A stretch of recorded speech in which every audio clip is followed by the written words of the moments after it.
Welcome to the Big Game Hunting Podcast, where we help hunters like you prepare for the big game hunting adventures you've always dreamed of. Now, here's your host, John McAdams.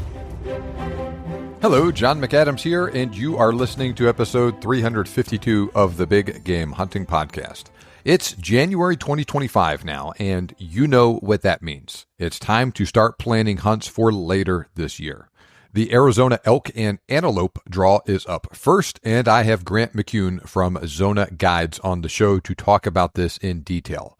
Grant actually guided me on my 2022 Arizona elk hunt, and I was thoroughly impressed with how he did things, and I still had a great time with him, even though I did not end up killing an elk on that hunt. He's a nice, trustworthy guy, he's a hard worker, and he also just flat out knows how to hunt. I'd go back with him in a heartbeat. I recommend you check out his service as well if you would like to hunt Arizona in the future. I know he'll take good care of you.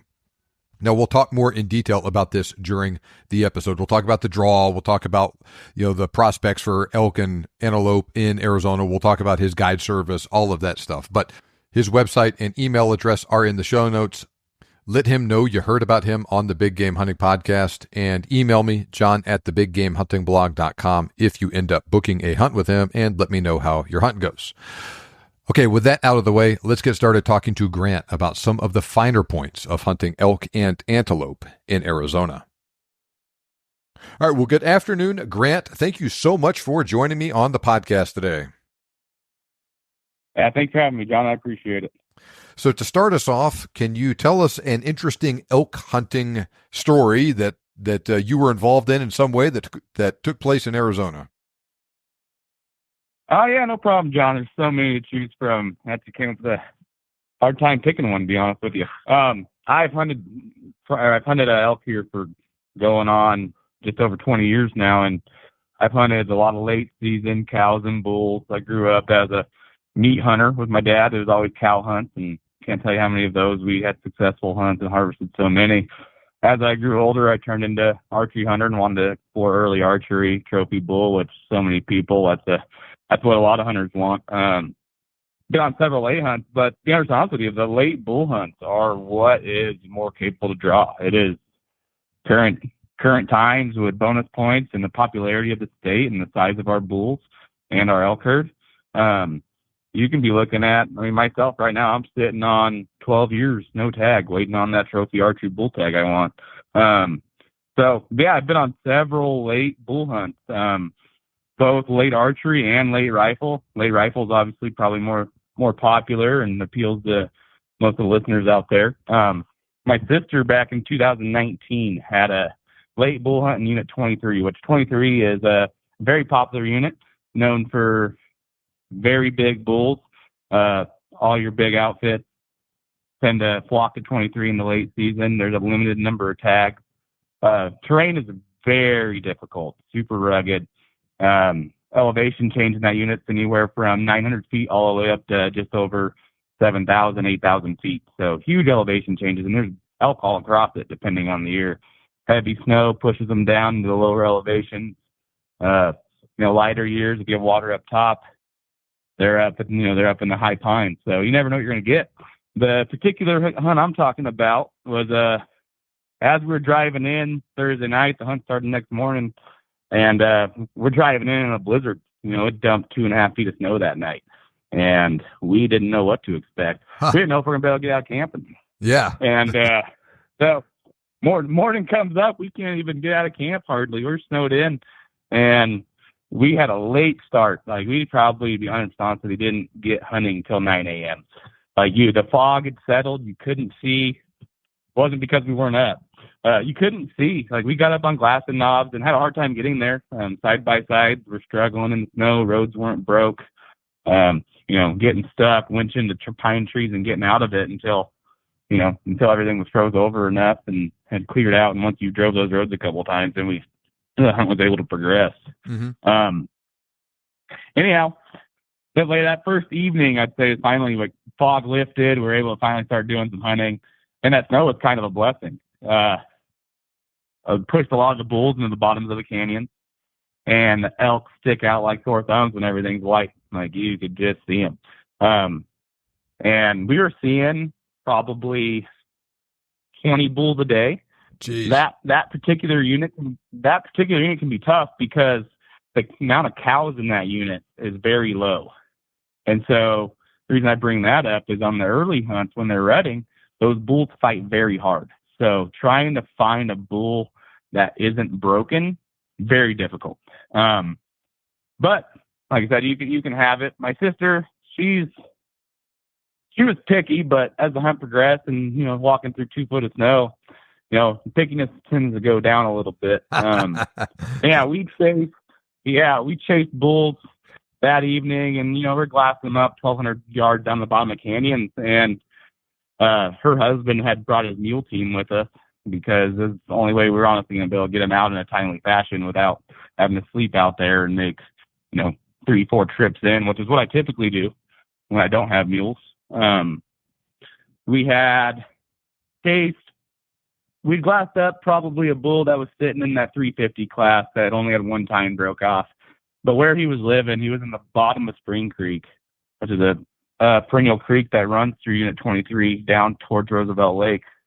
And quite honest with you, we ended up having to pass on that bull because the cliff edges and the bluffs, we just didn't think we could effectively get him out without, either harming ourselves or the mules and be able to save all the meat. And we had to make the decision to pass, and which was a difficult decision on a bull that big, especially on a late hunt.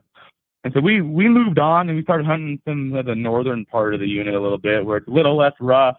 You've got more rolling cedars and rolling juniper.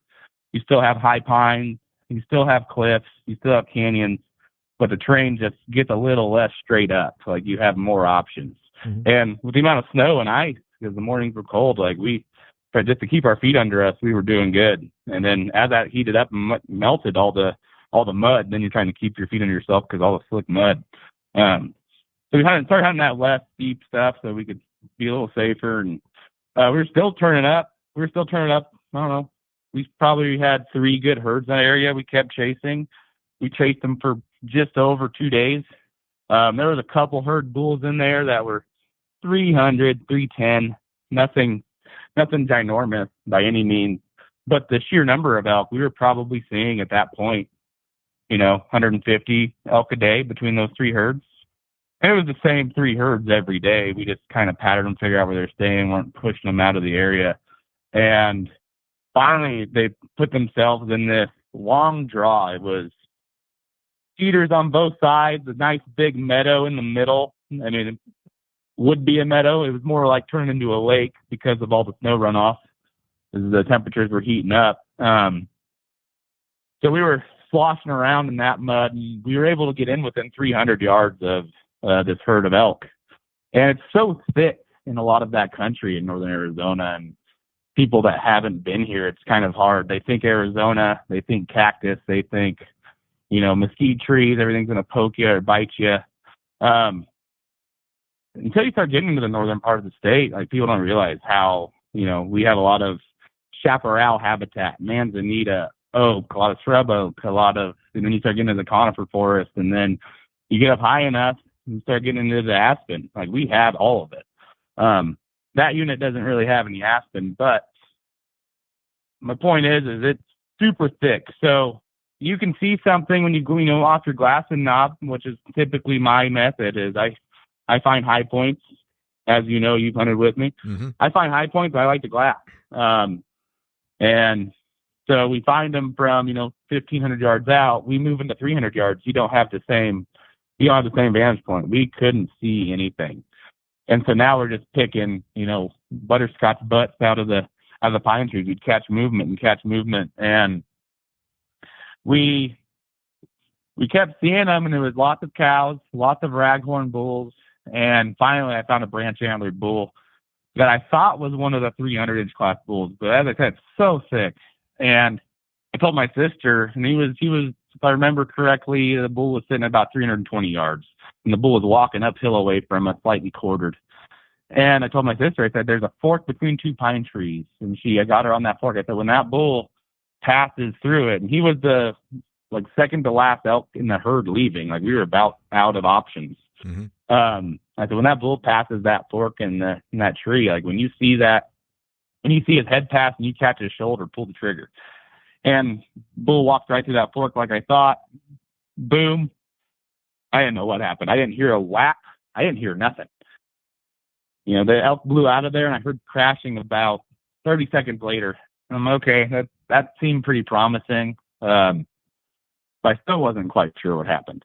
My dad came down off the mountain and was already high-fiving her. And I'm like, oh, did she get it? I didn't honestly know. The bull only ran 15 yards and piled up. It's so thick you just couldn't see. Mm-hmm. Like I couldn't even tell the bull went down. We got up to the bull, and it was not the 300-inch bull I thought it was. It ended up being probably 250-inch, 5x5. But she was still happy. She didn't care either way. Meat in the freezer, which a lot of those late hunts are meat hunts. They're not trophy hunts, but they have the capability of being that said trophy hunt. Pack out ended up not being bad. We were able to get the horse trailer to the main road with the mules in it, and it was maybe a half-mile ride in on mules from the main road. Got the bull quartered out and back to camp. We were maybe 3-4 hour process total till we were back at camp. And that was probably that was a memorable one to me just because I shared that hunt with family. And I always shared hunts with family growing up because I was always with them. But as I got older, moved out of the house, sister moves off, has her family, my parents are doing their thing. We don't always have the ability to get together and do those family hunts, but that was probably the last family hunt I've really done with them, and it was all brought together because she drew a coveted late bull tag in 23. Now, we didn't pull the type of bull out of there that we could have. Like, we were dealing with some different conditions. The snow definitely made it, hindered the hunt a little bit, made it more difficult, but nonetheless, still a successful hunt, and I'll never forget it. Well, that is really cool. And it shows a lot of different things, different aspects of hunting in Arizona in this story. You talk about the crazy weather. It can be short sleeve weather on some of these, even the late season hunts, or it can be just crazy snow and really cold. You can be dealing with some pretty gnarly terrain or some less gnarly terrain, but there's a lot of elk in there. And like you and I have talked about before, almost any unit in Arizona you can hunt elk in has the potential to have just an absolute banger of a bull elk in it. Some are known for it, some are less known for it, but man, it seems like those really nice elk in particular, can turn up almost anywhere in the state.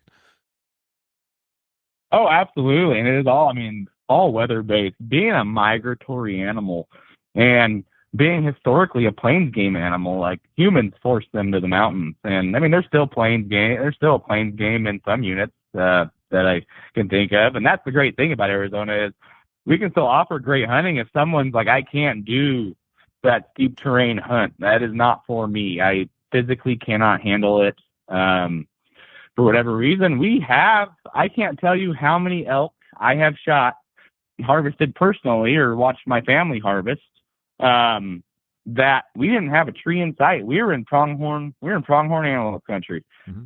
It's rolling grasslands and, some cedar trees mixed in between. And you have that across the whole side of the state, anywhere from, Unit 1, there's a lot of that terrain, 2B, 2C, a lot of that terrain. You get into the Unit 9, Unit 10 sites, a lot of that terrain. And I know anyone that knows anything about elk hunting in Arizona, they just heard me say Unit 9, Unit 10, not rugged, not, known for big bulls, known for huge elk herds. Those units are heavily affected by the weather. Heavy snow up in there can ruin those hunts, but very accessible for any person of any stamina because, we can hit 2-track roads, glass for miles, and walking is pretty easy. We're not climbing mountains in those units. There is mountains to climb, but there's really no reason to because the elk herds are typically down in the grasslands and the junipers. And you can always find a bull up in the mountains and in the cliffs and the canyons, but it's not necessary to hunt those places in those units, which is nice because it's, like I said, it does cater to all people. And anyone, I can do champ hunters out there. Like those would be the units I would pick. In fact, Unit 10 offers champ hunts. My mom's a champ hunter. She's had that champ hunt in Unit 10, I think 2 or 3 times. And I think she's been 3 times. She's been 66% successful on that hunt. When the champ hunts are nice too, because it's any elk. It doesn't have to be a bull. It can be a cow. It can be either. And so for the listener that doesn't know what you're talking about, a champ hunt is a hunt for disabled hunters. Yes, sir. Yeah, I guess I should have clarified there. Sorry about that. Champ hunts are for anybody with any qualifying disability. It can be cancer. It could be diabetes. I don't know that they have a list on the Game and Fish website or in the regs, but it doesn't cover any specific ailment or illness or disability. Basically, if your doctor, you print the paper off their website, you type in champ hunt on the Arizona Game and Fish website, or disabled hunts on there. It'll come up with the form. You print it, you bring that to your doctor. If your doctor signs it and you submit it, the Game and Fish is going to approve it. I know several people with champ permits, and all their disabilities and ailments vary, and I've never known them to turn anyone down. I know people in wheelchairs. I know people that are battling cancer, or I know people that have diabetes and have issues with their feet. That I've personally hunted with all of them, and all of them have champ permits, and it was pretty streamlined for them to get them. It wasn't they don't make you jump through a ton of hoops. Fill out that paper, have your doctor sign it, submit it, and the people I know have never been denied. Mm-hmm. Okay, very interesting. All right, so Arizona is an interesting state, and it's right up there with Wyoming in terms of one that gets going right out the gate in terms of your, at least for elk and antelope, for the deadline. So it's Wyoming's non-resident elk hunts have an earlier deadline, but then Arizona is like right there after them. But so they have an early deadline, but Arizona is also usually pretty good about getting results back to you pretty quickly. Usually a deadline in February. And last year I found out my Arizona results for elk and antelope before the New Mexico draw, so you can plan accordingly with that. Sometimes they make it in, sometimes they don't. But bottom line, you have an early deadline, early results, and you can figure out, start making plans for your year in that way.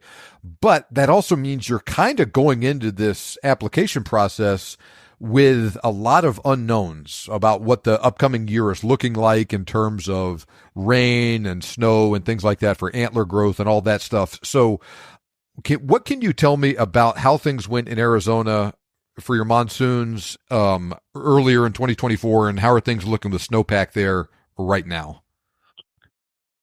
Oh man, okay, that's a loaded question. So yeah, you're 100% right on everything you said about Arizona and their draw deadlines and timing, and they've gotten a lot better about it, and they're trying to be very fast. And so far, the last 3 years, that's been going really well. I'll touch on your question about precipitation. Arizona has a long-term average. I had to look this up because this year's been rough, and it didn't start rough, but it is. I've been guiding archery deer hunters right now, and I'm loving it for my guiding thing because I'm putting them on water, and deer just come to water because there's not a lot of it. And I've had a lot of successful archery clients on deer for this late season over-the-counter hunt, which I'm loving it, but I'm not loving the pure drought it feels like we are in right now. So Arizona's long-term average of precipitation is 12.3 inches. The first half of the year, as I mentioned, the monsoon was in the early winter rains, spring rains, and into that early monsoon. It was looking good.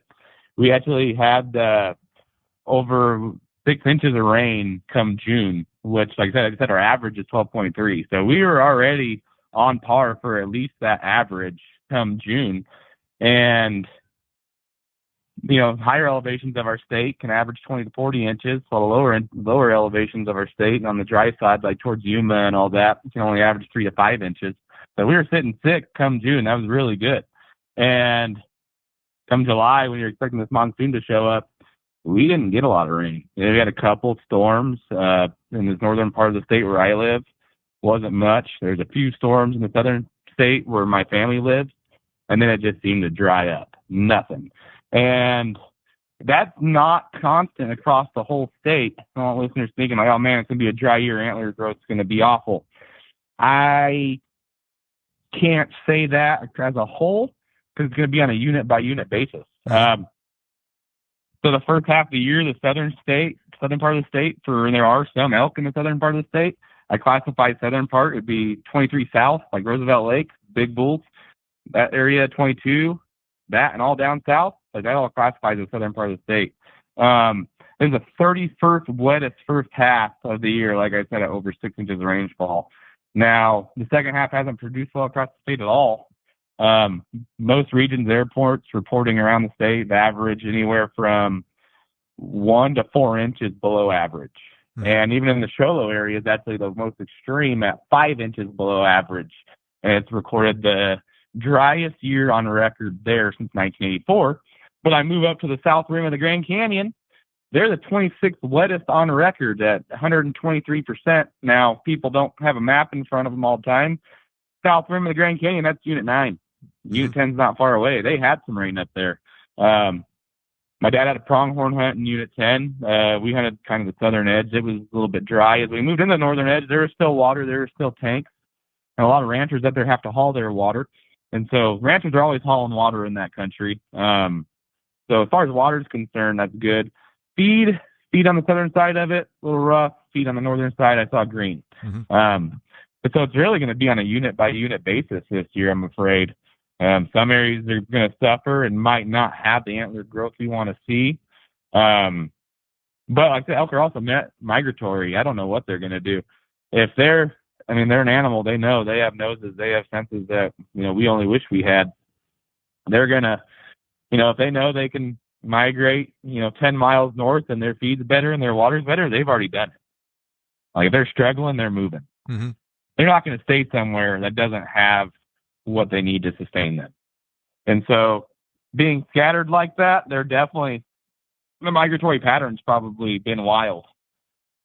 Typically, migratory pattern doesn't happen until December, but they'll move naturally. And I don't know what the dry season is going to do. It's doing to the migration right now. I'm kind of thinking if, I have elk where I live down in the Verde Valley, and they're over-the-counter hunts here.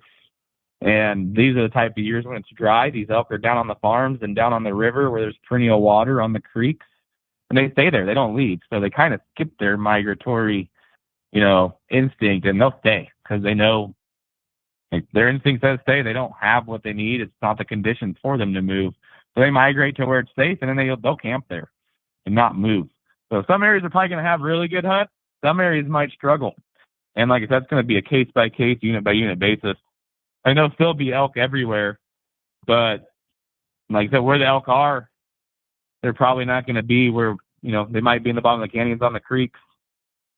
They might be, hanging out. There might be 2 ponds that have water. They're hanging out close to their browsers. So whatever feeds there, they're gonna browse on. If the feed dries up, they're gonna move. Mm-hmm.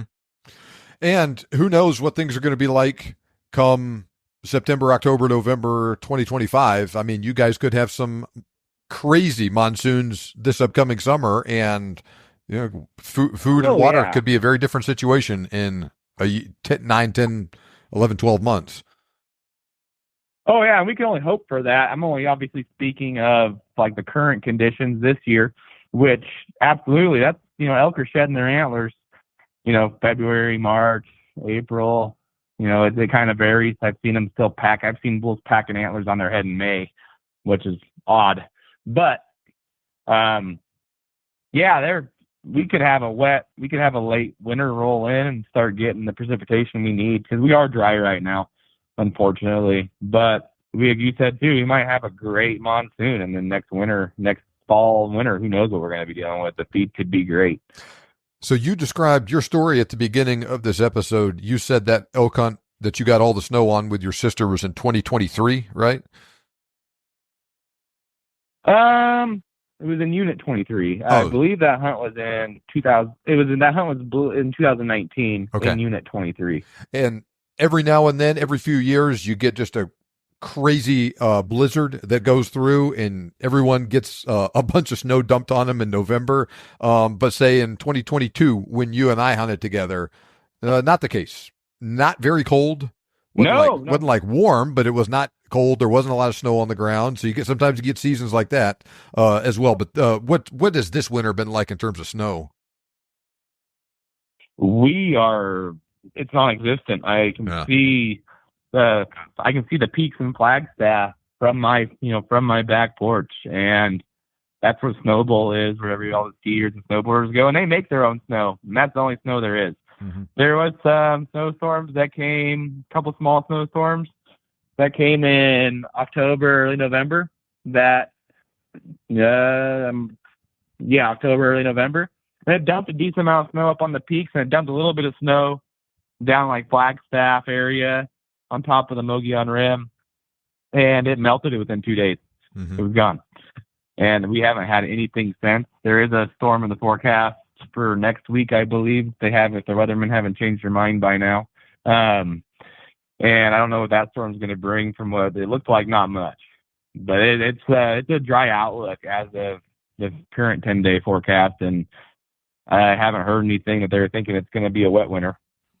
Now, Arizona is a state, like you've talked about, where every state, the hunting and the quality of the hunting is weather dependent on it to a certain degree, but being a desert state where you can have such wild changes in your precipitation and whatnot that can dramatically affect your hunting, it can be kind of a crapshoot sometimes. But you guys do have an interesting system that we'll talk about here in a second when you dive into the more details of the draw in terms of point guard. So if things go completely off the rails and you draw a tag, you do have a recourse to get rid of that tag and get your points back. But we'll talk more about that here in a second.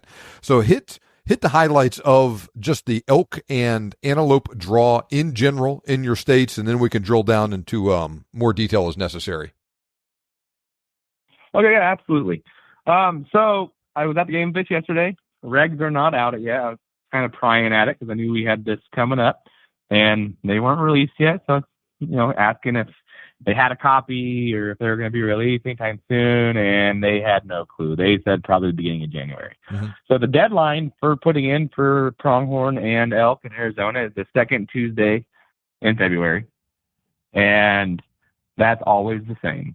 So the regs will be out soon. I'm hoping after Christmas, but it's probably going to be after New Year's. So that being said, there is a wide range of hunts in Arizona from all terrains, and you have lots of choices to pick from. And there are lots of tags. The problem with Arizona elk is the popularity behind it, as I already mentioned. But you have lots of choices. You can put in for hunts that are late archery, that your odds go a lot higher. That hunt could be a crapshoot, and your odds on that are probably 50% draw depending on the unit. If you get a lot of snow and a lot of precipitation on that hunt's difficult. If you have a dry year like it is right now, that's a great hunt. I have friends and clients, or people that became clients, that have killed 350, 360-inch bulls on those hunts. They're great. So like our diversity here for the draw is insane. The pronghorn hunts, your draws there are looking at, as a resident, I have non-resident numbers too, but as a resident, we're looking at, our odds on general rifle hunts are typically less than 1% on most of the hunts. Mm-hmm. We have big pronghorn. We don't have a lot of them.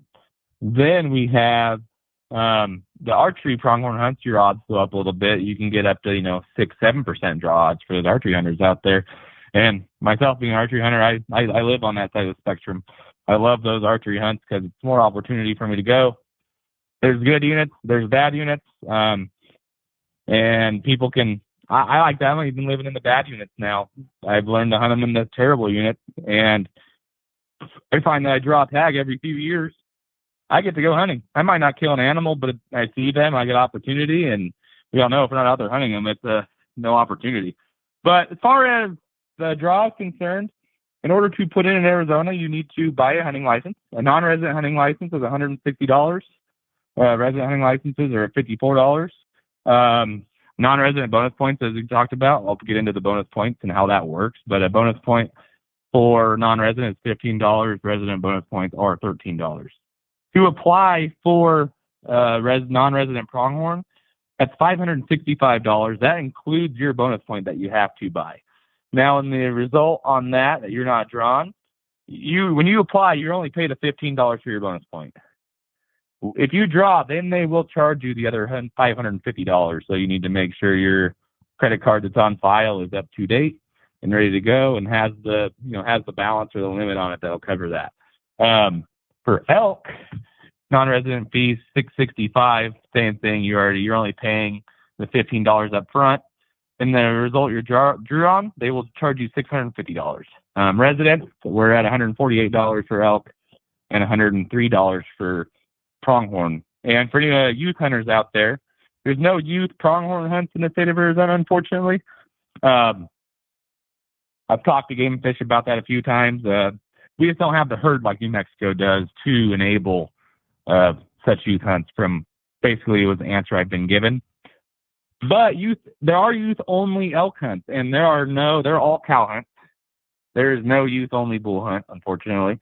But the youth-only hunts for non-residents are only $65. So you can come out, experience a good hunt, and harvest a good cow for to fill the freezers up for only $65 for those youth hunters out there. So how our draw system works, it's basically a 3-step process. And you mentioned bonus points and point guard. So how this works in Arizona, there's 3 phases to our big game draw. There's the first is the bonus point pass, and 20% bonus point pass. And up to 5% of that 20% can be tags that go to non-residents. And how it works, and then our next section is the 80% general or the random pass. And out of that next 80%, 5% of those tags can be allocated non-resident. How it works is when you put in, you paid that bonus point fee of $15. So when you put in, it gets you a bonus point. Now, if you have a hunter's education on file with the Arizona Game and Fish, you get another bonus point. And if you have been putting in for Arizona for several years, you can have that loyalty bonus point. For 5 years, you get a loyalty bonus point. So you can have a minimum of 3 after 5 years, even if you just drew. Plus, you have to say 5 years not drawing. So after 5 years, you could be sitting at 7 bonus points. So how it works with those bonus points, there's one random number for the application plus an additional random number for each group bonus point, which includes your hunter education loyalty points, as I said. And that number is generated for your application. So if you have 5 bonus points, you're going to get 5 numbers generated. You're going to keep the lowest numbers. It's to say there's 100 tags for what you put in for. And you generated numbers 85, 130, 200, and so on and so forth. Well, you're going to keep if 85 was your lowest number, you're keeping 85.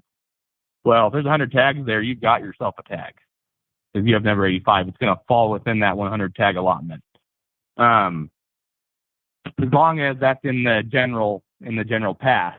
Like I said, the first round only goes to those people with bonus points. So someone coming in new that has never applied, you still have a chance to draw, but they run them separate. So if you're first, you get 5 choices on an Arizona Game and Fish application when you apply. And so by 5 choices, I mean you get to put in for 5 different hunts. You can put the same hunt 5 times. There's different strategies. And if anyone's interested, we can talk those strategies and figure it out. I can see what works best for their timeline and their hunt preferences. But you're going to have 5 hunt choices. Let's just say you did 2 early archery elks, and then you did 3 late elks. And you don't have bonus points. Well, anyone else that put those same first 2 choices as you that has bonus points is going to be considered first. And that's 20%. So 20% of those tags, there's 100 tags. Well, after that's done, there's only 80 tags left. Now that's your first and second choice. But you're only going to you got 1 bonus point for putting in, and you're going to have 1 number generated. So there's 80 tags left. So basically, if you don't draw a bonus point, if you don't draw a number that's between 1 and 80, you don't have a tag. Now, there are exceptions. Let's just say you drew tag number 81, or you drew number 81, and someone out there didn't update their credit card, and before the draw deadline, which is, like I said, the second Tuesday in February, and the Game and Fish sends you an email right before that saying, hey, deadline's Tuesday, last chance to update your credit card. I'm sorry, I'm off there. The draw deadline to apply is that, and then they'll do the actual draw at the end of February. The week before that, they will email you saying last date to update credit cards is this date. Either it's up to the person who put in to say, yep, my credit card is good, my debit card's good, I got the money in the bank, that card's good on file. Yeah, everything should be fine. That doesn't always happen. I've had people that drew a tag 5 days after the draw. Like the draw was over, they're thinking, oh man, I didn't get a tag this year, bummer. And then all of a sudden, boom, their account got charged. Well, that's because someone didn't upgrade their credit card out there, and it got declined by the bank. And Game & Fish goes, well, we have this extra tag left to give out. They go, oh, this guy drew number 81 out of the bunch. He gets it. His credit card good. They run it. It's good. Boom, you have a tag. It also happens, you spoke on Point Guard. That is a very good thing. We have Point Guard and Point Guard Plus. Point Guard is $10 when you apply. It gives you an option. What Point Guard does is basically is insurance for your hunt. And that covers you multiple ways. It's up to the day before your hunt starts, you can Point Guard out. And by that, I mean, if there's for any reason you cannot go when you have this tag, up to that last day before your hunt starts, you can contact Game & Fish and claim your Point Guard, and they will reinstate your bonus points, and your tag will be put back, and they'll offer it to someone else if there's time, or it's just one less hunter on that hunt. Point Guard Plus is $25 when you apply, and that covers you for 3 draw cycles across all species. So that is definitely the better deal. If you're someone who puts in for Arizona consistently, I recommend the Point Guard Plus. Like I said, for any reason, rather it's an illness or, the antler growth isn't what you want it to be this year and it's not the hunt you thought it was going to be and you're worried that it's not going to meet your expectations, use Point Guard. Get your bonus points back. They do not refund you your money. You can also donate your tags to any nonprofits where you can write off that amount of that tag. You can donate it to veterans. You can donate it to any youth with an illness or any qualifying 501c3 or charitable organization. And that allows you to write off at least the amount you spent on your tag in the event that you donate it and want your bonus points reinstated. Okay, very interesting. So that's a lot to unpack there. You talked about you talked about the different phases of the draw. So just to clarify here, the bonus pass is another way of saying the high point pass for it, right? The people that have the most number of bonus points that they apply for, those people, like their reaches a certain point with all of these hunts. Some that number is higher than others, but if you have a certain number of points, depending upon whoever else is applying and how many points they have, you're guaranteed to get it. You have 15 points for this hunt. Boom, you get it. They take all those people out of the pool at that point. The certain amount that's allocated for it, and then after that, it goes into the random draw, where even if you have 0 or 1 points, you still, as long as there's enough tags to be for there to be a random draw for it, you still have at least some chance of drawing. Correct? Yes, that is accurate, and that all comes down to strategy too. Mm-hmm. Obviously, if there's if you're putting in for a unit with 1 tag and you have no bonus points, it's not happening. Mm-hmm. But yeah, you just said it. Now, anybody that has bonus points, whether it be a hunter ed point, a loyalty point, or they've been putting in for 25 years and they still haven't drawn, and they're sitting with 27 bonus points. They all are in bonus point route. Mm-hmm. So that 20% bonus point pass, they're all in it. Just 20% of those tags are going to be allocated. So like I said, if there's 100 tags, 20 tags are being allocated on that, is my understanding, and that's what I read. And when I've asked Game & Fish, that's what I've come up with. I've been told different things, and that's where you brought up, it's kind of controversial, and you talk about point creep, or you've talked about point creep on other podcasts of yours I've listened to. Do you get that where it's like, oh man, someone's going in, they looked at Go Hunt, they're like, yeah, I'm sitting at this many bonus points for this unit, I am at 100% draw this year. Well, then they don't draw a tag. Well, what happened? One is, I don't ever really personally believe it's 100%. It's just the odds are so low that you don't get one. at that point when you're sitting at 25 bonus points for that hunt or whatever amount of bonus points you have, that they say it's a guaranteed tag. But how their system works, we all know that guy. I know a 20-year-old who had 1 bonus point for bighorn sheep, and he came in there and there was 2 tags in that unit. He drew a tag. So it does not go off of, like, I have 26 bonus points, I'm guaranteed that tag. Because there's people that had 26 bonus points for that hunt that did not draw a tag. It went to the 20-year-old that had 1 bonus point. Like, so it is the 20% of those tags are being allocated. Obviously, the more you play playing the lottery, the higher chance you have. And you can look at odds and statistics, and yeah, it's where you start getting into, well, typically there are 50 people that have bonus points that apply for this hunt, and this guy's getting generated. He's going to be, there's 3 tags. This guy's got, 60 chances, just say he's got 20 bonus points. He's got 20 chances to generate that smallest random number. So odds are he's going to get it when everyone he's competing against only has, let's just say, 1 to 5 chances to get that smallest random number to get that tag.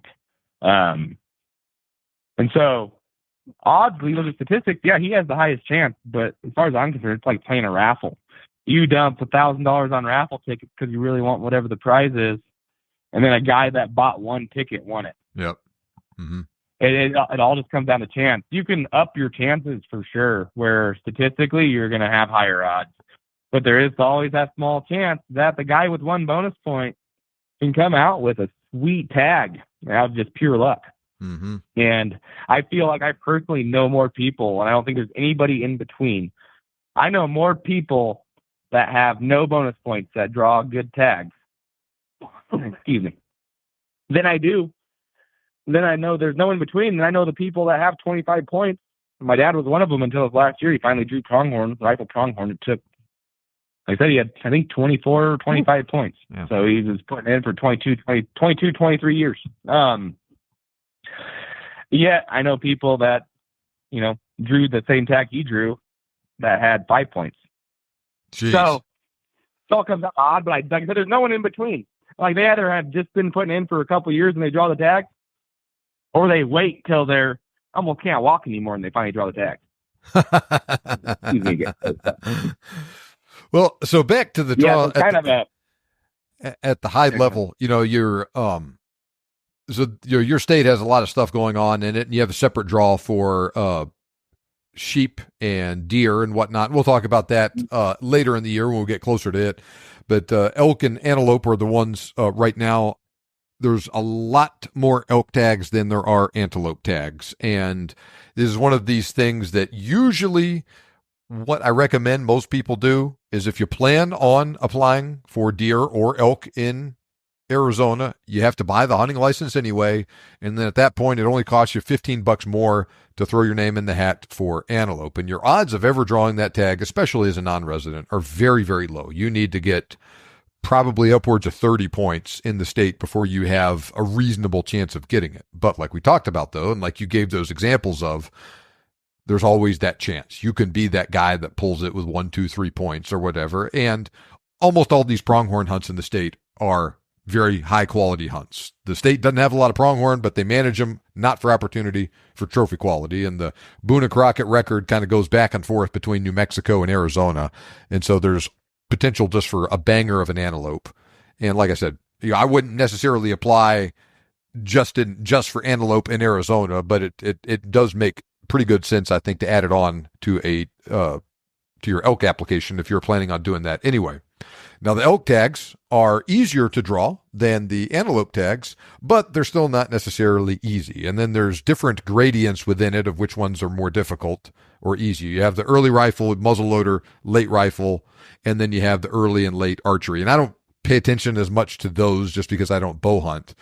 But within those, the muzzleloader and rifles, the muzzleloader tags are pretty difficult to get, sort of the early rifle, but the late rifle are less difficult to get. And how much less difficult really depends on the unit that we're talking about. I drew a late rifle a couple years ago for the listener that doesn't know what we're talking about. And that takes place usually right after Thanksgiving, right, Grant? Right after Thanksgiving, they start like on Friday. Yes, the day after Thanksgiving. Late rifle bull hunts. There's some cow hunts too. Those hunts fire up, and then some units even offer another hunt a week later. So that fires up for those late hunts. And if you are just looking for the opportunity at a quality elk, like those quality elk hunt, like even those later season hunts that can be hit or miss just due to the quality in general in Arizona, they can be just amazing hunts. And they can be weather dependent if it's cold enough and snowy enough without being ridiculous, like it's amazing. But even on the hunt that I was on where it was unseasonably warm, we still saw a decent number of elk, and I feel like if I would have been able to hunt one more day out there without car trouble and blah, blah, blah, like I dealt with, we would have got one. And it was still a good time. I saw a lot of elk. Absolutely. They're there, all of that. I would definitely do that hunt again if given the opportunity. And I'm, to your point, I have a loyalty point for deer, elk, and antelope each now after applying for 5 years. I also have the hunter ed point. And so when I drew that tag, I didn't go down to 0. I went to 2 points, and I'm working back up from that. And even though my odds now with I guess 4 points going into this next season aren't what they were when I drew it, they're still not too bad either, and I still have a chance to pull that tag. And especially with it being the first thing of the year, you can get your results cleared usually before you got to do anything else. I think it doesn't make sense not to apply in Arizona unless you just really just can't afford to apply for that state, and in which case I understand it. So you do guided hunts. Explain to people how the heck it works out in terms of booking a guided hunt when you need to draw the tag. How does that system kind of work out? How do you work things with your clients on that? Yeah, that's a good question. I'm pretty easy to deal with. People can reach out to me if they're thinking about applying for Arizona. They're not sure what to do. You talked about all the options, all the varieties we have. They have no clue. You can go on my website, zonaguides.com. That's ZONA guides.com. And all the information's there. I currently only have my email on there to contact me. I will be updating that with a phone number soon as I get the business phone set up. But currently right now, I check those emails every day. If anyone is interested and wants help, email me. I'll send them my personal number and we can talk. Once I have the business number, it'll be online. They can contact me, and that will be up before the elk draw and antelope draw happens. So that number will be there. So people can call me. If the number's there, they'll have it. Email me. We can talk on the phone. I'll send them my personal, or they send me theirs and I'll call them. We can discuss strategy. They don't know what they want. I'll walk them through. Are they a rifle hunter? Are they an archery hunter? What are they after? Have they put in this state before? Do they have bonus points? Do they not have bonus points? Like, are they after trophies or are they after meat? I probably get more people that are meat hunters or new hunters that want to hunt. They're trying to figure it out. Then I get people that are trophy hunters. It's a wide mix. But I mean, I have the trophy hunters that reach out to me too that I've guided. They reach out to me. I build a strategy for them, and I go, this is what I would do. This is what I think based on their situation, their amount of points, their hunt preference. And I give them those recommendations. Whether they go with it or not, that's up to them. Rather they book anything with me or not, that's up to them. I'll help anybody out. I believe in hunting. I believe in conservation that comes with hunting, and I believe in spreading hunting. And so people reach out, I'll help them, at least build the application. Now, if they want to book, I offer fully guided hunts, which are fully outfitted hunts, where like when you and I hunted, I'll either have tents set up depending on the weather. Where we were, I brought my toy hauler, like it enabled. It's super cold. I'm a firm believer, and like we're up there to hunt. Like if people want a camping experience, they can go camping. And some people want both, and they go on a trip. And they can tell me that, no, I want to stay in a tent. I want to do this. I want campfires. I want that. Okay, well, then we can make that happen. But that's most of the time not the case. Like, they're there to hunt. They're for a reason. I'm there to hunt with them. They're to, give the best hunting experience possible. And I'm a firm believer that you hunt better and the days go better when you get good sleep. You're freezing your butt off in a tent all night, even with the heater buddy and the best sleeping bags and the best cots and the best accommodations. It can still make for rough nights when it gets down into single digits, depending on what you're talking about. And you said it was warmer on our hunt. It did get warm at night or during the day, but at night, if you still remember, we're getting down into 16 to 20 degrees. Mm-hmm. And if depending on where people are from, they might not be used to that temperature. And that in Arizona swing crazy. I've seen in the same week, I've seen it snow and dump a foot of snow on the ground. And then by the end of that week, it's 80 degrees as a high. Like, it is nuts what the state can do. You can experience all 5 seasons in 1 week. But like, as far as booking's concerned, I helped them, either I didn't help them. Meg strategized for their application. Rather they just drew a tag and had no clue. And last second decided, they didn't know if they're going to make the last second, decided, we want to go on the hunt. We're not really sure what to do. Like, people can reach out to me. I'm a 100% honest person. If I can accommodate or if I can have a guide, a trusted guide, go out there and help them and do it, then I will. And I am unique that way. I'll do daily feeds. No one has to book a 5-day hunt with me or a 7-day hunt with me or a 2-week hunt with me. Or they can tell me, we want 1 day of help. I will give them my price for 1 day help, and that price is online, and I will give those prices here in a second. For my 2024 prices, I do not plan on changing those prices for 2025. They will stay the same. And I can help them, and people can use that. I have a contract they need to sign, and there's they sign the waivers. I also, basically have a contract they sign. Don't blab my spots. I'm taking you into areas that I need to be effective, and I scout. And those areas change for every hunt because I do scout. I get out there. I try hard. I do the best I can for my clients, or my guides do the best they can for their clients if I'm not personally guiding it. They take you into an area. Like, we definitely don't want next year you draw again or your buddy draws next year, we come in there and you've got you and your 15 buddies in our camp spot. So they do sign a contract that, says they won't do that. Now I can't dictate what they do and don't do. There's no repercussion either way, but it's a good old boy system. It's an honor system. Mm-hmm. So it's basically what it comes down to. It's a handshake is how I do it. They sign the contract. I'll help them for 1 day. They hire me for 7 days. I'll help them for 7 days. It can be full outfitted. I'll provide all the camping, all the food, everything, field transportation. They meet me in camp, or if their vehicle can't get down a dirt road or to camp, I'll pick them up in a vehicle that can. We park it in a secure location that is safe. We load all their gear and goods into my vehicle, and then we go to camp. And we'll have a good time. We'll go out. We'll do our best to harvest game. We'll see lots of game. I don't hunt with anybody any different than I hunt for myself. I know I've told you that before, John. Like, if it was my tag or your tag, I hunt the exact same way. I do what I think's best for that hunt based on what I came up with scouting or, previous guides that did that hunt or friends that had that hunt right before. They had to hunt before that hunt started. Like, I gather as much information as possible. Information I currently gathered myself. And then if I know my buddy had the tag that was the week before, I talk to him. And it's kind of it's a tight-knit circle as far as the guiding community I'm learning. Like, we share information amongst ourselves because it is a good old boy system. We all trust each other. We don't go in there and ruin anybody's spot. If they tell me, hey, there's a certain animal hanging out here, well, I just, okay, cool. Hey, I appreciate it. I go check it out. We put the client on it. Mm-hmm. And, do our best to put the client on if we can find the animal.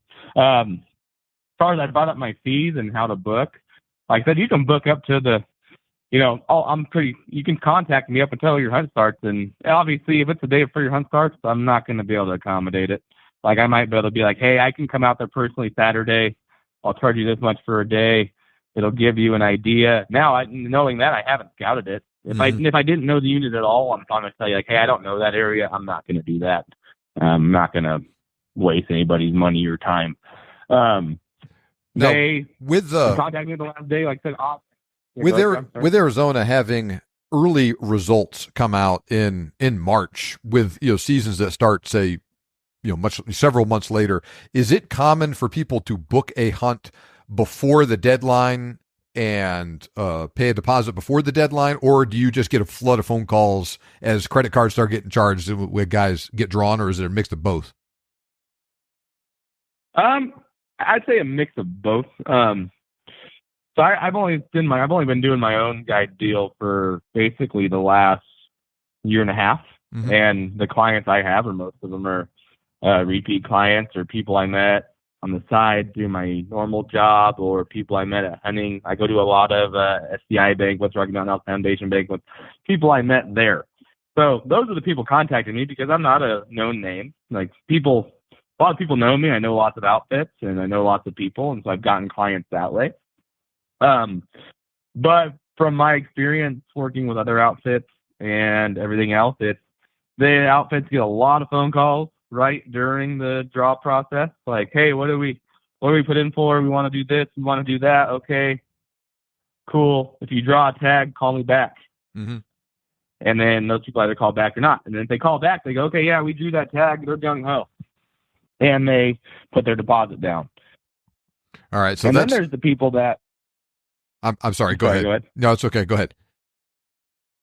No, I was just saying, like, so the people find out they drew the tag, they already know they want to go outfitted because they don't know the area. They don't have the time to invest. Whatever the reason is that they want to go full out, rather they want to go with an outfit or a guide, like that reason varies. But like those people that want to do it immediately, find out they drew, they want to secure someone because they know they've probably done guided hunts before. They know if you wait till the last minute, the chances that you get a guide to help you can be slimmer. We don't always have the availability. There are a limited number of guides. A lot of guides are self-contractors, and they work for many different outfits. And so if I have to make a phone call last minute because I can't personally do it, and my business partner, he can't personally do it, then I'm calling and, oh, man, all the guides that I use are already guiding hunts for someone else. And then I have to tell them, hey, sorry, we can't accommodate this. I apologize. I did my best. So that's why typically people book early and try to get the deposits in. It locks it down. Those deposits are refundable with me up until my policy, I believe, is up until a week before the hunt. So if someone decides that something comes up, and I'm a fair person. It's case by case. If someone gets sick and they can't make a hunt and they call me the day before they were supposed to show up, like, hey man, this happened, I can't come now, or a family emergency, they're getting refunded. I'm not holding anybody's money. I have a policy I make people sign in a contract, but I'm a fair person. Something comes up, life happens. We all have families. We all have work we have to do. We all understand that. It's just a matter of making the phone call and talking to me. Super easy. I do my best to help anybody, and if for some reason they say, hey man, I drew this tag, I thought I wanted to go with you, I changed my mind, I want to do it on my own, or I found another outfit, or my buddy went with this outfit and I talked to them and I think maybe they offer more what I want. Be honest with me, talk to me. We'll make it happen. I do this because I love it, and I try to maintain a good name, and I'm not going to, do anything to change that. So I'm a fair person. People sign my contracts and they agree to things, but it doesn't mean it protects me in certain situations that I hope never arise. But I'm a fair person. They talk to me. If things change, I refund their money up until, the day of the hunt if it happens. Now they show up and hunt with me, and, then that's a different story. If they show up and hunt with me and we did half the hunt and I put in all the effort to get there and all that, then, and something changed. They have a family emergency at home. And I've seen it with other outfits, and I get it. I see both sides of it. I saw it where a guy had a family emergency, and I was out there guiding a client for a different outfit, and he had to go home. It was only halfway through the hunt. He still had, several days left. Myself, I would reimburse the money on that. He didn't get the full experience. It wasn't his fault. There's no fault of anybody's other than life happens. You have to go. I will reimburse on that because I'll reimburse, up to a certain amount. Like I'll charge, if I charge, let's say $1,000, and I called out there, I did everything I needed to do, and all of a sudden, you're halfway through the hunt, you have to go. I gotta go. And some people are like, no, don't do it. Don't refund me. I'm good. Like, it's fine. But then some people are like, they appreciate it. Like we aren't made of money. We all work hard for our money, and I'm a fair person. I understand life happens. I've seen people get hosed in ways I don't agree with, and like I said, I'm easy, so I'm completely flexible, and that comes down to me reimbursing or coming up with an agreement that we're both happy with. That comes down to me booking a 1-day guide only where they just don't really know. They want to be DIY. They're not quite sure how to do it in that area. They don't know there. They've never hunted there before. They want help for a day. Okay, well, I'll come out for a day. And if it's not worth me coming out today because I got to drive, across the whole state to do it, I'm going to say, no, I have a guide over there, though. I'll hire a guide. And if I don't have anyone over there, then, I can't help you. I'm sorry, but I have this phone number for this outfit. You can contact them. Maybe they can come out with something. So, yeah, my prices, John, like for current stuff so listeners know kind of what to expect. And my prices are pretty on par with every other outfit out there. I don't price myself out. I'm not gouging anything. A 5-day, and these are fully outfitted prices, and people can do math. It's simple math here. So cow or bull elk, 5-day, one-on-one hunt. What one-on-one means, it's just myself or my guide with one hunter. That's $5,000 full outfit. They show up. They're going to be in a toy hauler, all food's catered, all meals are cooked, breakfast, lunch, dinner. Most of the time we have lunch out of the pack because we're out in the field. I hunt all day. If someone doesn't want to hunt all day, they want to go back and get a siesta, then we could do lunch from camp. That doesn't bother me. But like I said, hunting's a numbers game. The more time we're in the field, the higher your chances of success are. That's all. That's the reason we're both out there. Anything 2-on-1 or any group camp? And I guess I forgot to mention that in the application. You can put you get 5 choices on the application, but you can put up to 4 applicants on each application. And how that affects bonus points is basically take your total number of bonus points and divide it by the number of applicants. They're going to take that average. That's how many bonus points you have. And if it comes out to 6.6, they're going to round you up to 7. And if someone's like, hey, I got my whole group of buddies here, I've got 4 people, I'll do a group camp. I'm going to bring in multiple guides. At that point, I'm probably going to have my wife does most all the cooking for us and meal prep for us. I'll bring her into camp because that's a busy camp. Yeah. And then not everyone's going to be in a toy hauler at that point. I'm going to have tents set up, and they'll be comfortable. They'll all have, if it's a cold hunt, it's all going to have heaters. Like, they'll have everything they need to stay warm, cots, bedding, sleeping bags if they want their own sleeping bags and their own bedding. Then, they can always bring their own stuff. I'm not, that's always an option. But as you book, so my 2-on-1 rate, so 2 hunters per 1 guide, which is the most I'll personally take on, which is typically like a father-son or a husband-wife or father-daughter or even mom-daughter, mom-son. I've had both, I've had all the above. So my 5-day rate for elk on a 2-on-1 is $4,250, and that's per person. So you're saving basically $1,500 total. If both of you booked 1-on-1, I'd be $5,000 a piece. So that puts me at $10,000. Whereas you come out $4,250, it's $8,500. So it is cheaper to book as groups. And if someone tells me they're with their buddies and they're okay, they put in with 4. They do a whole group application and it's them and 3 of their buddies. They're good hunting with their buddies. We can do 2-on-1 that way. In that case, I would probably bring in 2 guides or 1 guide. And if both groups are good 2-on-1, it'd be 2-on-1 pricing for each. 1 guide would take 2 people, and I'd take 2 people. I try to be in every camp. Now, I am getting the client list and the amount of people putting in with me now that is going to come to an end, unfortunately. And I have certain clients that have been loyal and with me since the beginning that I'll always, they hunt with me because they want to hunt with me.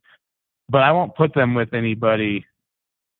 I'll never provide a guide that I haven't personally vetted, that I haven't personally hunted with, which unfortunately happens with other outfits because there are only a limited number of guides. Like, if I hired a guide, I trust them wholeheartedly. I would trust them watching my kids. And so that I have a limited number of guides because of that. I won't just hire Joe Blow who makes a phone call or says, "Oh, I got my guide license." I won't do that. I've seen that go I've seen that go very bad for outfits, and a lot of these outfits do this full time, and they don't have a choice because this is their living. This is not my living. This is my side hobby. As long as I love it, I'm going to continue doing it. And so because of that, I got to keep a good name and keep a good business reputation. I don't want anyone ever to, I don't want anyone to ever have a bad experience when they come hunt with me.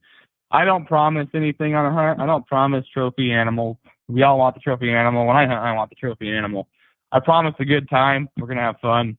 I hope that, I provide the experience they wanted. I try to be flexible. I meet everyone's needs, and they're going to have a good experience. And I've had several hunters. I mean, yourself, we've talked about doing more hunts. We did not harvest a bull on your hunt. I wish we did. Mm-hmm. But we talked about doing more hunts together. So, obviously you had a good time. You want to come back. You have me on your podcast, which I do appreciate. So that's basically what's like hunting with me. And pronghorn, I have a daily fee, and of course, people can do math. If it's a one-on-one hunt and it's $5,000 for 5 days, if they can only do 3 days, we'll do the math. And I won't sell a fully outfitted hunt. Minimum 3 days. Mm-hmm. And that's, be $1,000 a day. And, so 3-day hunt, fully outfit. I get out there, that's $3,000. You're going to have me for all 3 days. You're going to have meals for basically 3.5 days because most people show up in camp the day before. So you have meals for 3.5 full days. And if they need to stay that last night, they're welcome. And they can leave the next morning. Anything below 3 days, I will not do full outfit on. I'll do guide-only prices, which my guide-only pricing is switching pages here to my guide-only page on my website because I don't have these prices memorized, unfortunately. So I'm looking at it right now. For pronghorn, guide-only, 7 days, $4,500.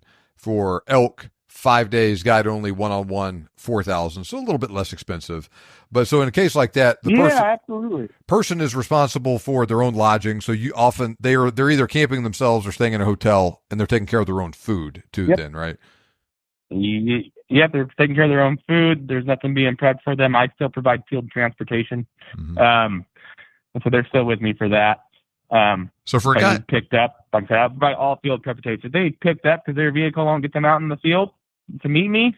I'll pick them up wherever makes sense for the hunt, and they ride with me from there.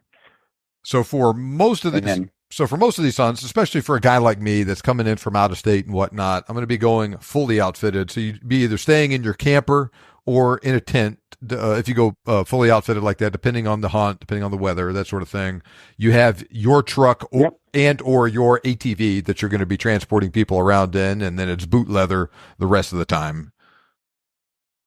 Yep.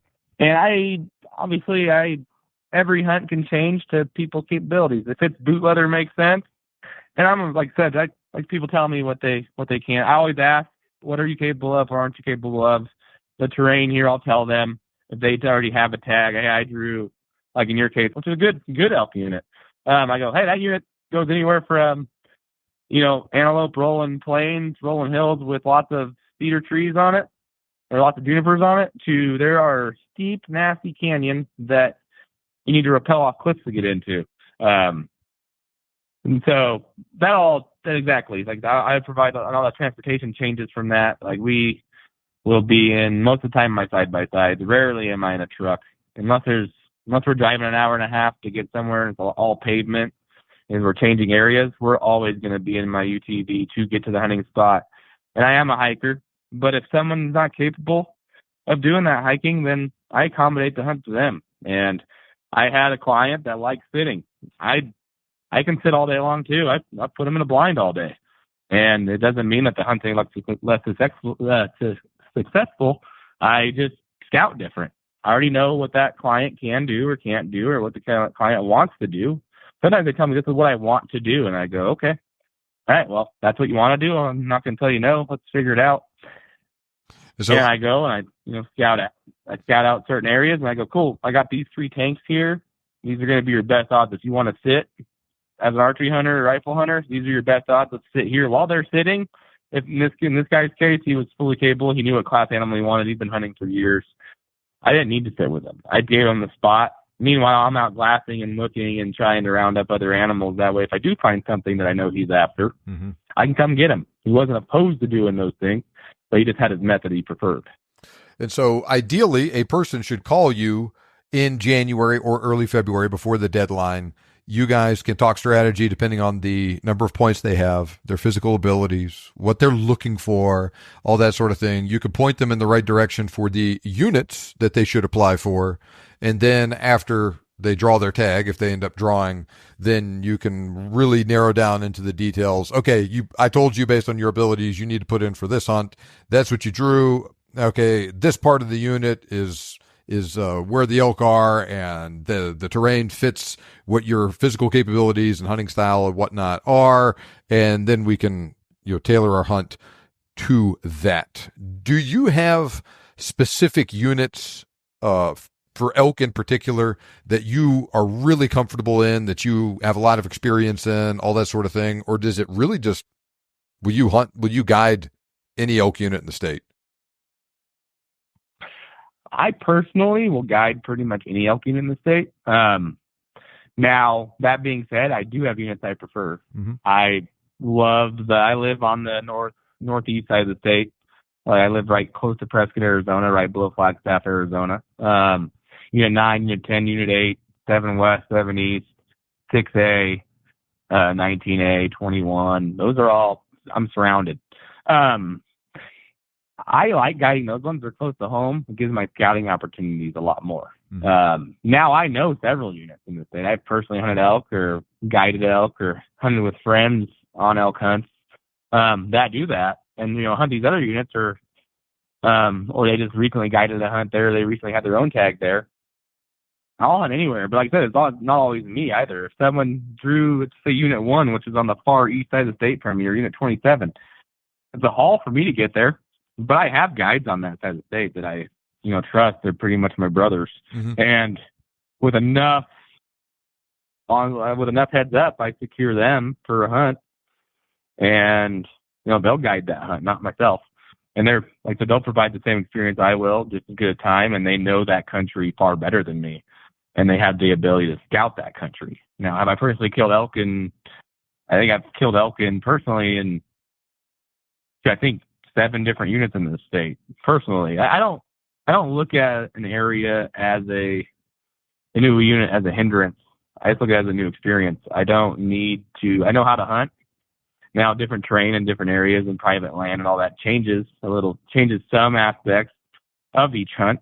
But I go in there, I do my e-scouting. I'll go scout it personally at some point before that hunt starts, go out there and do my due diligence, talk to anyone and everyone I can that knows it, if I'm personally guiding it. And I'm going to be out there and I'm going to provide the best hunt I can. And if for some reason I'm coming up empty, I'm an honest person, like, hey, man, I did my best on this, and I found, very little, which is rare. I don't think I've ever personally been skunked on an elk hunt. I have not ever been skunked on an elk hunt personally. I've always seen elk, always found them. And I'm honest, like, when they're putting in for the unit, I'm aware of every elk unit, in this state, and I know which ones are highly difficult as far as being successful in. And I avoid those ones. So if someone tells me they want to do this hunt unit, I'm going to be flat out going, hey, that's not me. I do know an outfit that specializes over there. If you want to go outfitted, I need you to contact them. And those are a few, because there are a few limited opportunity hunts that are typically block unit hunts where you have like these 5 different units you can hunt. I've never hunted those units. I avoid those ones. It's slow success and low elk. There's still elk in there. You can go in there and hire, find a good bull, find cows, whatever you have. But even some really good hunters that have put in the effort, I've watched go in there and get skunked, and they didn't see a single elk the whole time. Mm-hmm. And some years they go in there and they kill a nice bull. I avoid those hunts because I have that hunt right here where I live, and it's over the counter. Why do I want to put in for it? I can provide that same experience if someone's after it. And with the over the counter, it's a guaranteed elk tag. And I've got, private land that the landowner will let me, I have an agreement with him, and I'm honest there too. And what's nice is that over the counter elk hunt's 9 months out of the year. And I go, the elk aren't there right now. Sorry. And I'll call you when the elk are there. And that I don't ever know. Yeah. And that's the thing, is it's the same thing with those limited opportunity hunts. Because I never know if the elk are going to be in there when you get there. And so I avoid those ones. And there are outfits and guys I know that, know where the elk are. I believe there's always elk in those units, but they're not always in the same spots, and it changes drastically. And there's 5 different units to choose from, and it's very rugged terrain. So I stay out of that one. But for the most part, your general elk hunts that have high populations of elk. If I don't personally know it, I have guides that know it, and we can absolutely contact me early. That way I can start planning the accommodations. If you're looking to book a hunt and you book a hunt with me, boom, I'm going to have it secured. I'm going to be scouting. We'll be out there. If I'm not personally scouting, I'm going to have the guide that's guiding your hunt scouting. I do require that my guides scout. I don't believe in going in blindly with anybody. They paid for a service. They're going to get that service. And in my pricing, that, it counts us scouting. That's there. You book a hunt with me, I'm accommodated. There's at least a minimum of 2 days. I require a guide if it's fully outfitted to get out there, a minimum of 2 days before the hunt, and they're scouting for those 2 days. I try to pick guides that live in those areas. If it's something I don't live close to and I can't feasibly do with my normal work schedule and my, other hunts I have and other clients I have, I'll find someone that does it. And if I come up empty, I'd prefer people contact me early enough. That way I can go, hey, I couldn't come up with it. Or, yeah, nope, got it covered. We're good. More time for each party is good, because if I come back and say, man, this isn't working, I don't want to sell someone something that I can't provide the experience I want to provide, and then feel like I'm putting myself in a bind and them in a bind. So contact the earlier, the better.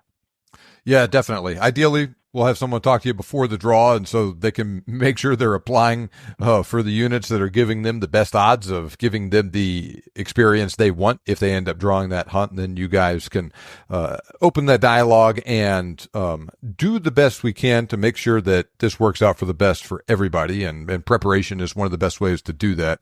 So I will put your website and everything in the show notes for people to check that out, and then contact you directly and start working the details. I did want to touch on one thing real quick.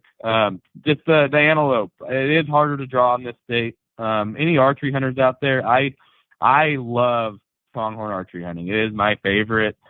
Outside of black bear, it is my favorite thing to hunt, because it is all day nonstop action for the good hunts. And I've had 2 archery tags myself in this state. So it's not, I'm 31 years old, and I drew my first tag at 11 bonus points. I drew my second tag at 4 bonus points. So you never know what's going to happen. I have the trophy units are obviously going to be harder to draw, but I have some sleeper units where it's not your typical pronghorn hunting. They're hunting pronghorn in the pine trees, which is difficult, but man, I go hang tree stands and change my methods a little bit, and you're still out there hunting pronghorn. You're giving yourself the opportunity, and they're not bad hunts. There's still quality goats in there, but you can't, it's not the same as chasing them in the open fields, in the open grasslands, or in the rolling, juniper trees. If you're in the pines, it's more like hunting deer. They're hard to locate. When you do locate them, you try to stay in them. You try to push them, you're pushing them out of the area, so I hunt them a little bit different. I'm in pine, I find where they're hanging out. I find pronghorn are very patternable.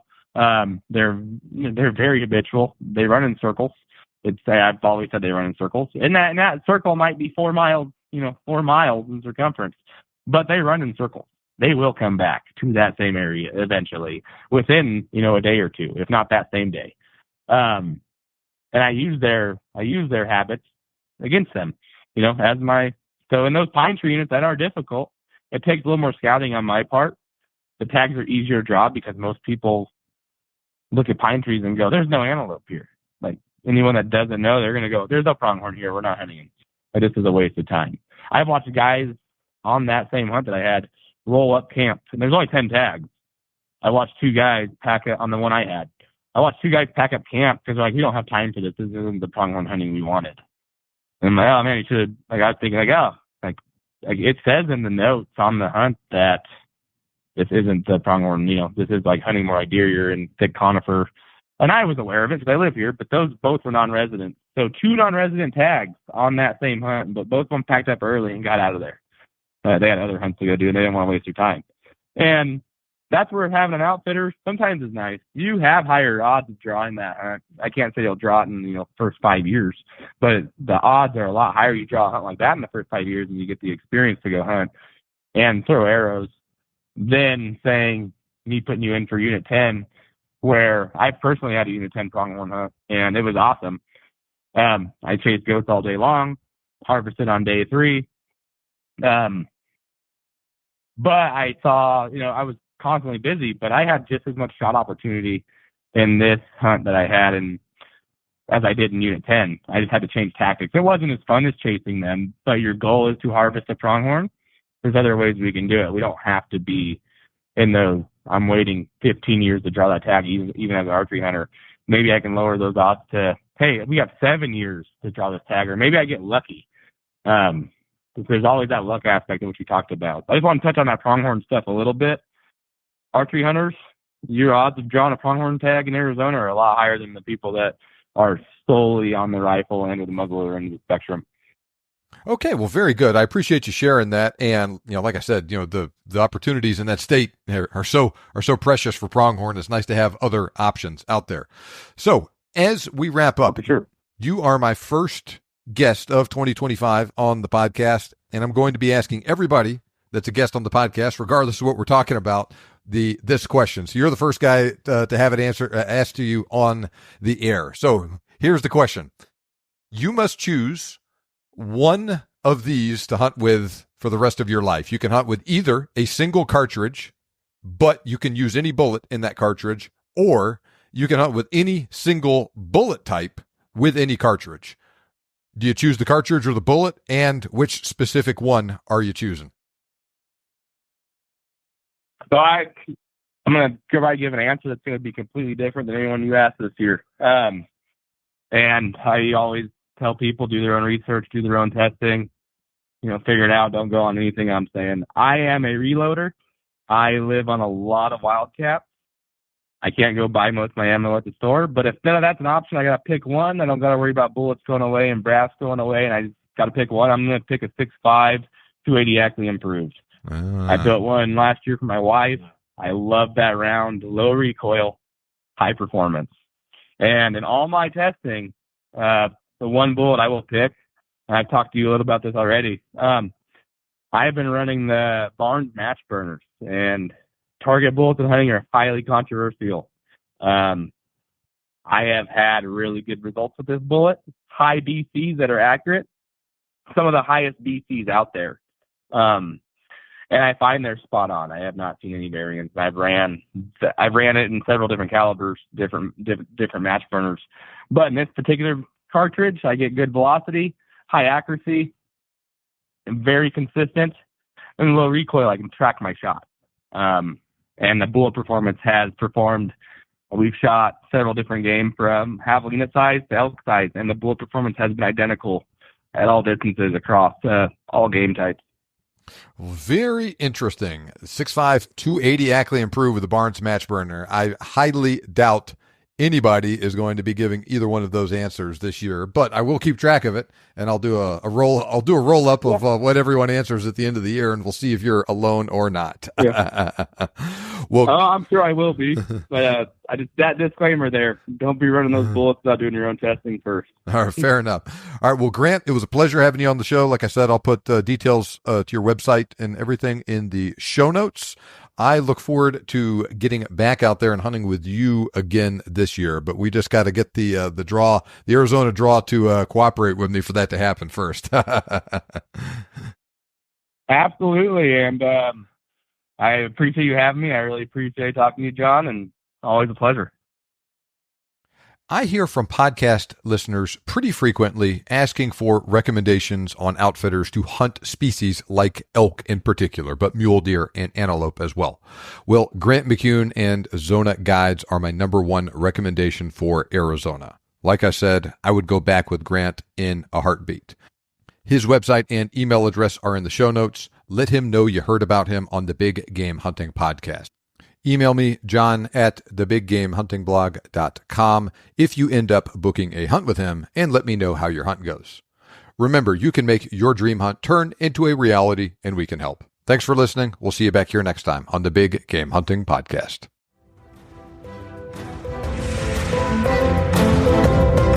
This show may be over, but we have plenty more for you on our website.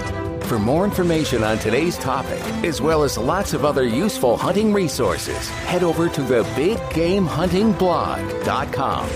We look forward to having you back for the next episode. But until then, happy hunting.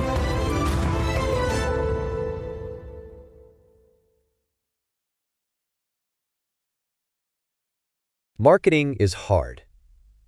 But I'll tell you a little secret. It doesn't have to be. Let me point something out. You're listening to a podcast right now, and it's great. You love the host. You seek it out and download it. You listen to it while driving, working out, cooking, even going to the bathroom. Podcasts are a pretty close companion. And this is a podcast ad. Did I get your attention? You can reach great listeners like yourself with podcast advertising from Libsyn Ads. Choose from hundreds of top podcasts offering host endorsements, or run a pre-produced ad like this one across thousands of shows to reach your target audience in their favorite podcasts with Libsyn Ads. Go to libsynads.com, that's Libsyn, ads.com today.